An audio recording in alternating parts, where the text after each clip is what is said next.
యెహెజ్కేలు గ్రంథము 24వ అధ్యాయం, 36వ అధ్యాయం. యెహెజ్కేలు 36:24.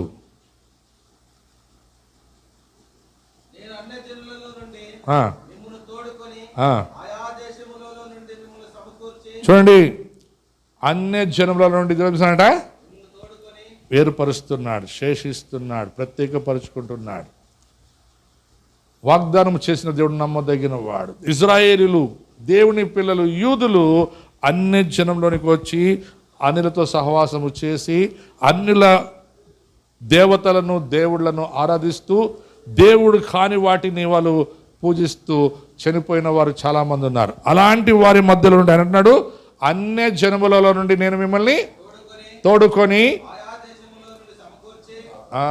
ఇప్పుడు మనం చదువుకున్నాం కదా, ఇన్ని దేశాల్లో నుంచి అనిపిస్తుంట సమకూర్చి వాగ్దాన దేశానికి. ఇప్పుడు నా ప్రశ్న, మీ స్వదేశం ఏది? నన్ను చూడండి, మీ స్వదేశం ఏది? మీ సస్తే ఆటికి పోతారు, నరకమా పరలోకమా? రెండు స్వదేశాలే.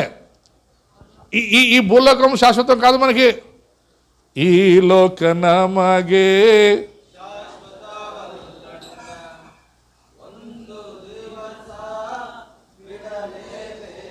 మీ అంత అబద్ధాల కోర్లు ఎవడుండడు.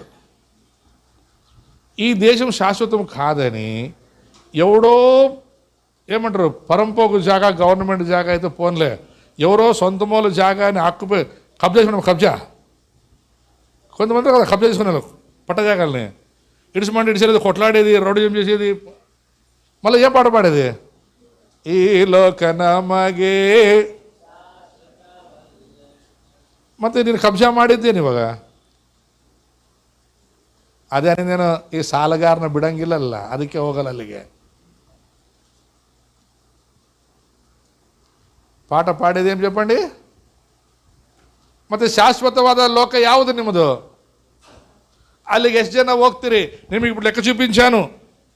ఇజ్రాయేలుని దేవుడు ఒక్కొక్క దేశం నుండి 15 లక్షలు, 20 లక్షలు, 5,000, 3,000 మొత్తానికి గుంపును దేవుడు తీసుకొచ్చి వాగ్దాన దేశంలో ప్రవేశింపజేశాడు. మరి మిమ్మల్ని లెక్కిస్తే ఈ బారూక్ ఇంపాక్ట్ మినిస్ట్రీస్లో ఉన్న మీరు ఎంతమంది ఎత్తపడతారు రేపు రెండవ రాకడలో?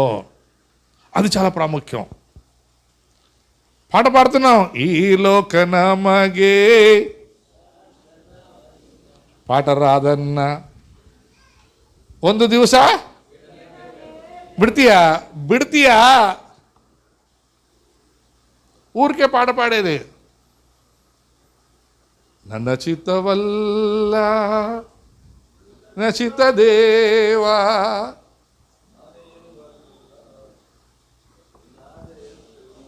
ನೀನಾದೆ ಅಲ್ಲ. అవునా? వా, ఎంత డ్రామా అంటే, చైన్ వేసుకొని మూల కట్టిపడుకొని ಬಂಗಾರವ ಕೇಳಲಿಲ್ಲ ಹೃದಯವನ್ನೇ ಕೇಳಿದಾನಪ್ಪ.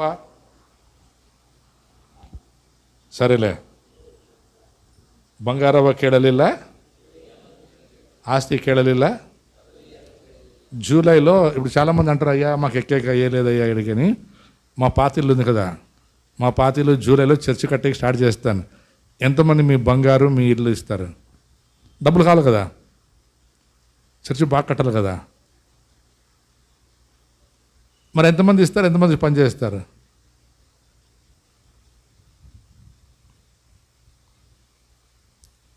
ಬಂಗಾರವ ಕೇಳಲಿಲ್ಲ హృదయవంది కేಳಿ. మా హృదయం ఇస్తామయ్యా, ప్రార్థన చేస్తాంలే అయ్యా, దేవుడికి సహాయం చేస్తాడులే అయ్యా.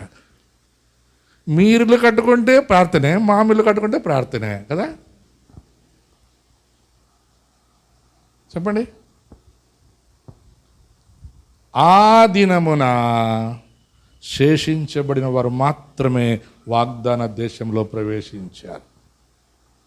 ఇప్పుడు కూడా యూదులందరూ ఆయా దేశాల నుండి యెరూషలేమునకు చేర్చబడుతున్నారు. అందుకే యెషయా గ్రంథంలో ఒక మాట ఉంటుంది, 14వ అధ్యాయమైనది, 12వ అధ్యాయము, 11వ అధ్యాయం 11వ అధ్యాయం 1వ వచనం.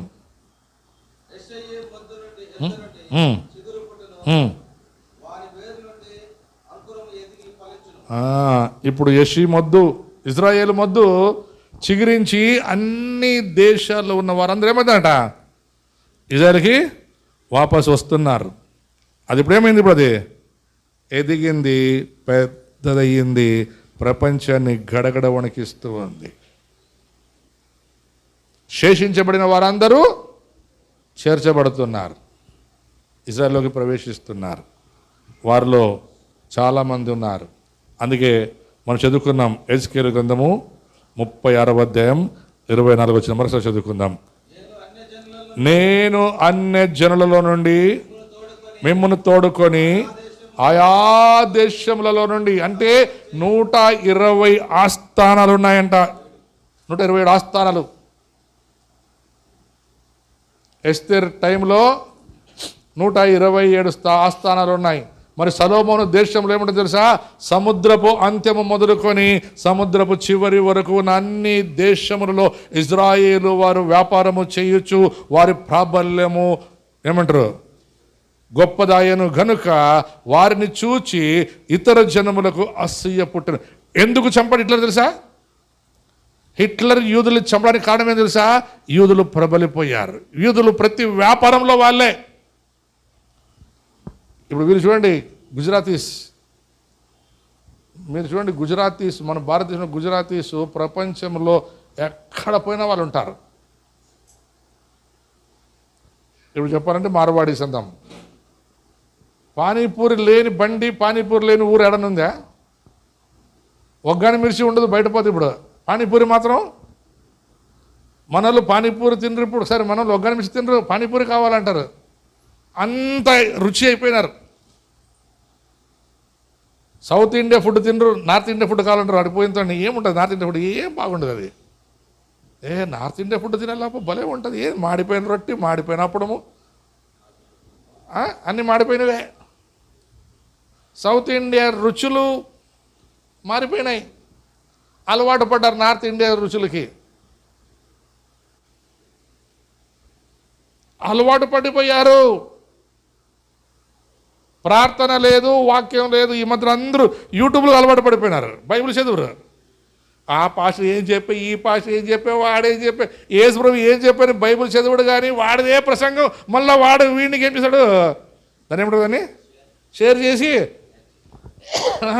షేర్ చేసి అన్నా దీన్ని బాగా విని మీరు కూడా దీన్ని పాటించండి. నాకు పెట్టిన ఒకటి ఎవడో కూడా కర్నూలుడు.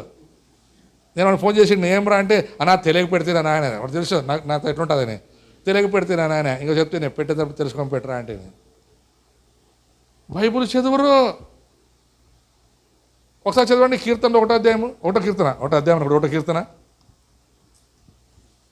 తొందరగా, టైం ఒకటి అయిపోయింది అప్పుడే.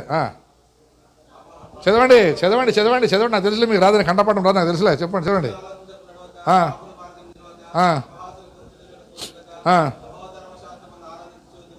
చూడండి, బైబుల్ చదవాలంటే ఆనందం ఉండాలా. కొంతమంది బైబుల్ చదవాలంటే ఆ లోపల దయ్యము. ఒక అధ్యాయం చదివేయకూడదు, అదే మొబైల్లో గంటల సేపు తిప్పి దయ్యం పోదు. అది లోపలికే ఉంటుంది, పైకి కూడా. నేను చెప్తాను కదా, మా విజయపాలన్న ఇంట్లో చిలుక ఉంది. ఆ రోజు నాకే ఆశ్చర్యం అయిపోయా. ఆ చిలుకకి అన్నం పెట్టినాక మొబైల్ ఇవ్వాలి దానికి రీల్స్ పెడితే అది ఇట్లా అదే అనుకుంటుందంట. అనుకొని దానికి ఇష్టం ఉంటే రీల్ కొట్టి అన్నం తింటుందంట. అది ఆ రీల్ నచ్చలేదు అనుకో ఇట్లా అంటుందంట. ఇప్పుడు చెప్పండి, దానికి మీకు ఏం తేడా? మనిషి కంటే అది పింటూ అంటే అంటుంది, అది లోపడుతుంది. అది ఈడ ఇప్పుడు నడిచాడు వాడి పేరు ఏం పేరు? ఎజ్రా. మొబైల్ చూడొద్దురా, అన్నం తింటారంటే ఓ డాడీ చెప్తాను చూడు. వానికి డాడీ స్పెల్లింగ్ రాదు ముఖానికి, మరి డాడీ చెప్తాను చూడు. ఆ దినమున శేషించబడిన వారందరినీ దేవుడు విడిపించి, ఈ మాట నాకు చాలా ఇష్టం, విడిపించి తప్పించి వాగ్దాన దేశమునకు ఆయన రెండవ మారు తన చేయి చాపి, మరలా ఈరోజు యేసయ్య తన చేతులు చాపి మిమ్మల్ని పిలుస్తున్నాడు. మీరు ఇప్పుడు విడవబడ్డారు, ఇప్పుడు మిగిలి ఉన్నారు మీరు చర్చిలో. మిగిలి ఉన్న వారికి ఆయన ఒక పని చెప్తున్నాడు, మీరు వెళ్ళి దుష్టులైన వారిని, దుర్మార్గుల్ని, చెడిపోయిన మీ వారిని రక్షించండి. నేను మిమ్మల్ని ధ్వజముగా వాడుకుంటాను. ప్రతి పార్టీ జెండాకి ఎంత గౌరవం ఉంటుందో అంతకంటే గొప్ప జెండా నువ్వు. ఎందుకంటే నువ్వు నశించిపోయినటువంటి దేవుని చేసినటువంటి జెండా. ఈ పార్టీ జెండాలన్నీ ఒక రోజు ఎక్కువైతే తీసుకుపోయి కాల్చి బూడిద చేస్తారు. అయితే నువ్వు కాలిపోయే జెండా కాదు, నువ్వు నిత్యము పళపళలాడే జెండా. నీ ద్వారా అనేక వేల మందికి రక్షణ సువార్తను అందిస్తావని దేవుడు నిన్ను నమ్మి నీకు మరలా రెండవ అవకాశాన్ని ఇచ్చి ఈరోజు నిన్ను ఇక్కడ కూర్చోపెట్టాడు. దేవుడు నాకు ఒక అవకాశాన్ని ఇచ్చాడు. 2025 సంవత్సరంలో 5వ సంవత్సరంలో అసలు నాకు యూదుల గురించి ఆలోచనే ఉండేది కాదు. దేవుడు నాతో మాట్లాడడం ప్రారంభించాడు. 2005 సంవత్సరం జెస్సీ గోల్డ్స్టోన్ అనే నా ఫ్రెండ్ ద్వారా దేవుడు నాకు ఇజ్రాయెల్కి కాంటాక్ట్ పెంచాడు. మేము ఇజ్రాయెల్కి యూదుల కొరకు ప్రార్థన చేయడం ప్రారంభించాం.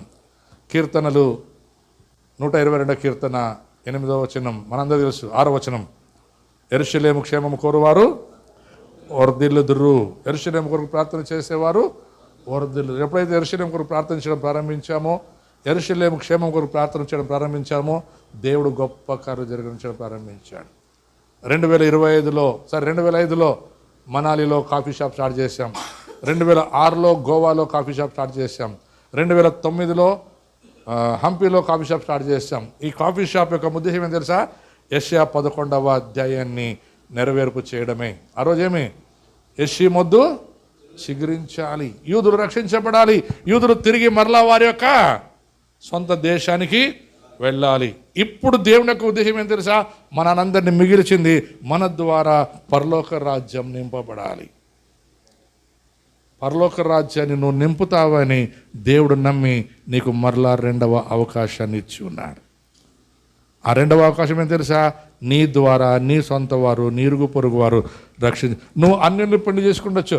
మేఘన నీతోనే దేవుడు చెప్పేది, నువ్వు అన్యుని పెళ్లి చేసుకుండొచ్చు. అన్యుని పెళ్లి చేసుకోవడానికి దేవుడు నిన్ను విడిచిపెట్టిండొచ్చు. నమ్మి నువ్వు ఏదైనా చెయ్యగలవని, ఆ కుటుంబానికి నువ్వు మేలు చేస్తావని దేవుడు నీకు అనుమతి ఇచ్చాడు అడిగిపోవడానికి. అయితే వాళ్ళలా కూడా ఇప్పుడు మనం విన్నాం కదా, అన్య జనులలో నుండి నిన్ను ఎన్నుకున్నాడు దేవుడు. ఎందుకు తెలుసా? అన్య జనులు రక్షించి ఆయన పరలోక రాజ్యానికి చేరుస్తావని. అలా చేయకుండా నువ్వు తిరిగి అలాగే వారి దగ్గరికి వెళ్తే, బైబిల్లో కొన్ని మాటలు తర్వాత వచ్చానని చెప్తాను, ఆ దేవతలను ఆ విగ్రహాలను మొక్కి వాటికి సాష్టాంగ పడ్డావనుకో, వాటికి కలిగింది నీకు కలుగుతుంది, నీ నుండి నీ కుటుంబానికి కలుగుతుంది. బల్లార్లో హాకాను ఒక్కడు తప్పు చేశాడు. మీరు అర్థం చేసిన బాగా, యావత్ వంశం కుటుంబం కాదు, వంశం నాశనం అయిపోయింది. హాకాను ఒక్కడే తప్పు చేసింది, అందరూ చేయలే. గేహాజు ఒక్కడే ఆశించాడు. బైబిల్ రాయబడింది, గేహాజు వంశమంతా రాళ్లతో కొట్టబడి చంపబడింది. తప్పు చేసింది ఒక్కడందరా? ఒక్కరే. ఒక్క రూతు తీర్మానం తీసుకుంది, రూతు ద్వారా కుటుంబం దీవించబడింది. ఒక రాహాబు వేశ్య, మనం అందరం వేశ్య, చీప్ తీర్మానం తీసుకుంది, ఆమె కుటుంబం. బైబిల్ అంటుంది, రాహాబు వేశ్య అయిన రాహాబు చేసిన తీర్మానమును బట్టి ఆమె పరివారము అంతా రక్షించబడింది. ఒక్క స్త్రీ సలోమోను జ్ఞానమును వెతుకుటకు వచ్చిందంట, చూడడానికి వచ్చిందంట. వస్తా పరివారాన్ని తీసుకొచ్చిందంట. ఆ పరివారం అందరూ ఆయన మాటలు విన్నారు, రక్షించబడ్డారు. ఆమె తిరిగి ఐగుప్తు దేశానికి వెళ్ళి అక్కడ ఉన్నటువంటి వారందరికీ సువార్తని చెప్పి వారి రక్షణలో నడిపించింది. ఆ రక్షణలో రక్షించబడిన వారందరూ తిరిగి మరలా ఐగుప్తు దేశం నుండి, ఇథియోపియా దేశం నుండి ఇజ్రాయెల్కు తిరిగి వచ్చి వారందరూ ఈరోజు ఇజ్రాయెల్లో దేవుని నామాన్ని ఘనపరుస్తున్నారు. అనగా వారిని సాక్షులుగా దేవుడు వాడుకున్నాడు. అలాగే నువ్వు కూడా సాక్షిగా వాడబడతావని, నువ్వు సాక్షిగా నిలబడతావని దేవుడు మరి ఒక రెండవ అవకాశాన్ని నీకు ఇచ్చున్నాడు. నాకు దేవుడు మరొక ఒక అవకాశాన్ని ఇచ్చాడు. నేను ఒకప్పుడు దేవుని విడిచి కమ్యూనిస్టు పార్టీలో దూరంగా తిరుగుతుండేవాడిని.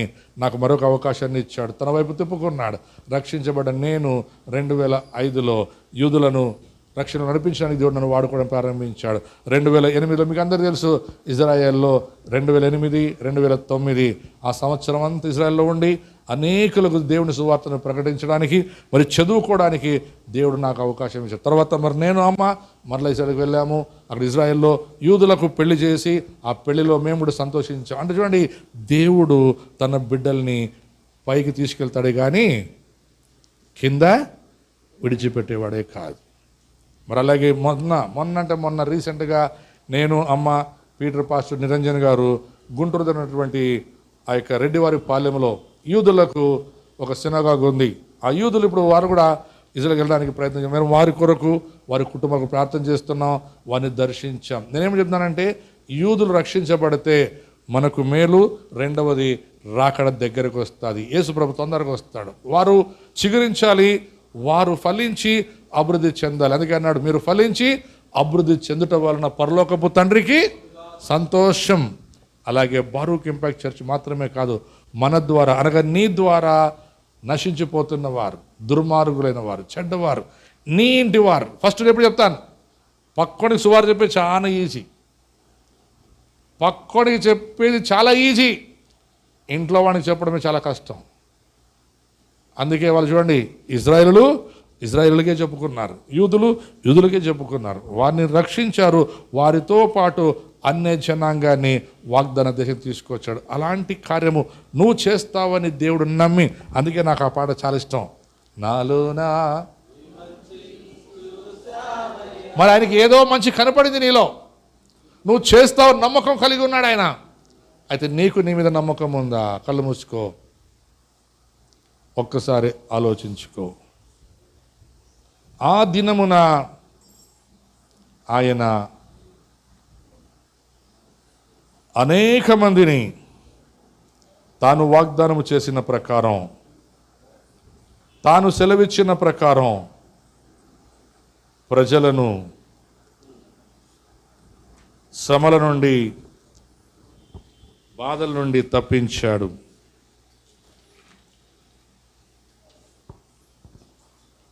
అష్షూరు దేశము నుండి, ఐగుప్తు నుండి, పత్రోసు నుండి, కూషు, ఏలాము, సీనారు, హమాతు మరియు సముద్ర దీపముల నుండి వారిని సమకూర్చుటకు ఆయన రెండవ మారు తన చేతులు చాపాడు.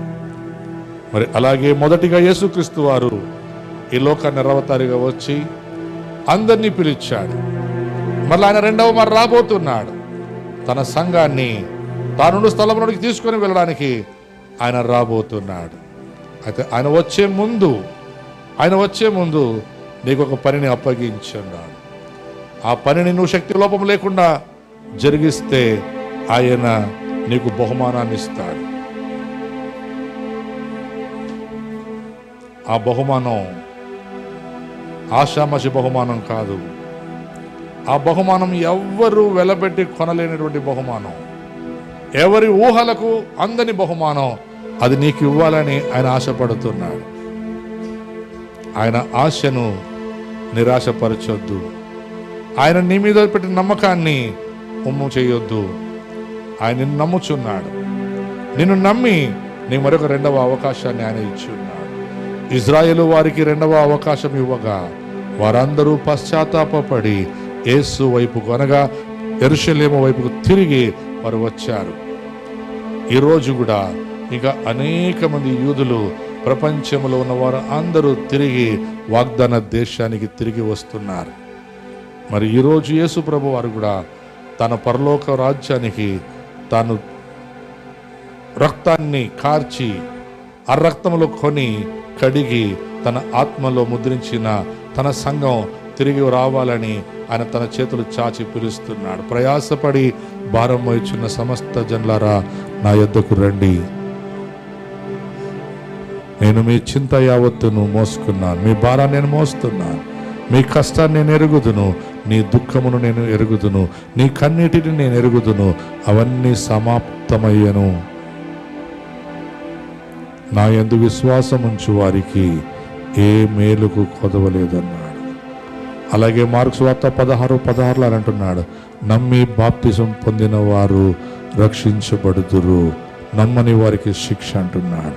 నమ్మి రక్షించబడినటువంటి నీవు, నమ్మి బాప్సం పొందినటువంటి నీవు ఆయన నీ మీద ఉంచిన నమ్మకాన్ని ఏమాత్రము అలక్ష్యము చెయ్యక నీ చుట్టూనటువంటి దుర్మార్గులనేమి, చెడ్డవారినేమి, నిన్ను కొట్టాలనుకున్న వారినేమి, చంపడానికి ప్రయత్నిస్తున్న వారినేమి అందరినీ ప్రేమించి క్రీస్తు సువార్తను చెప్పుతావన్న నమ్మకము కలిగి ఆయన నిన్ను ఈ సంఘములో ఉంచి ఉన్నాడు. ఇంకా నువ్వు ఇక్కడ మిగిలి ఉన్నావంటే, నువ్వు శేషముగా ఉన్నావంటే నీ మీద ఆయనకు ఏదో నమ్మకం ఉంది, నువ్వు ఏదో చేస్తావన్నటువంటి విశ్వాసం ఆయనకు ఉంది. మరి ఆ విశ్వాసం నువ్వు కలిగి ఉన్నావా? ఒకసారి నిన్ను పరీక్షించుకో. ఒకవేళ అలాంటి విశ్వాసం లేకపోతే ఈరోజు మరలా ఆయనకి ప్రతిష్ఠించుకో. ఆయనకి చెప్పు, ప్రభా నాకు ఇచ్చిన ఈ 2వ అవకాశాన్ని బట్టి నీకు స్తోత్రాలు. అనేకులకు లేని అవకాశం నువ్వు మరలా నాకు ఇచ్చావు ప్రభా. ఇది ఎలాగుంటుందంటే,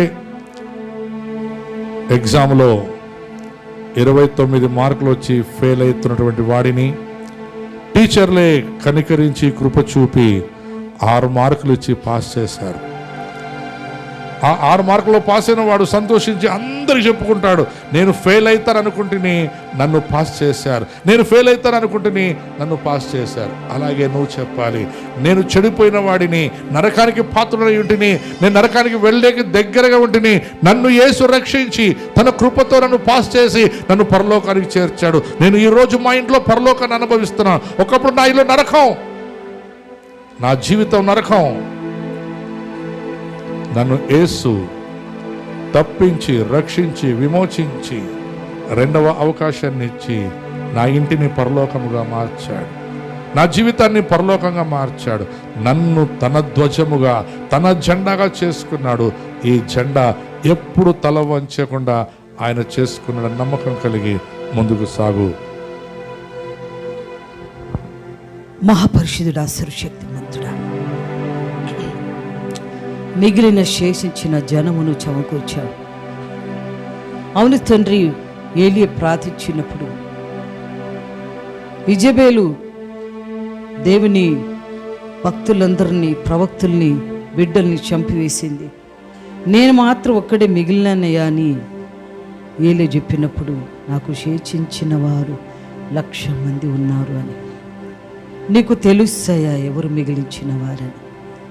మిగిలిన వారిని 2వ మార్లు నువ్వు విడిపించి వాళ్ళు కాపాడుతానని మాట ఇచ్చిన దేవా తండ్రి, మమ్మల్ని కరోనా నుండి విడిపించి ఇంతవరకు నడిపించిన వాడు నీవే గనక, ఇంకా ముందు కూడా ఏ రోగం, ఏ ఆపత్తు వచ్చినా తప్పించేవాడు నీవే.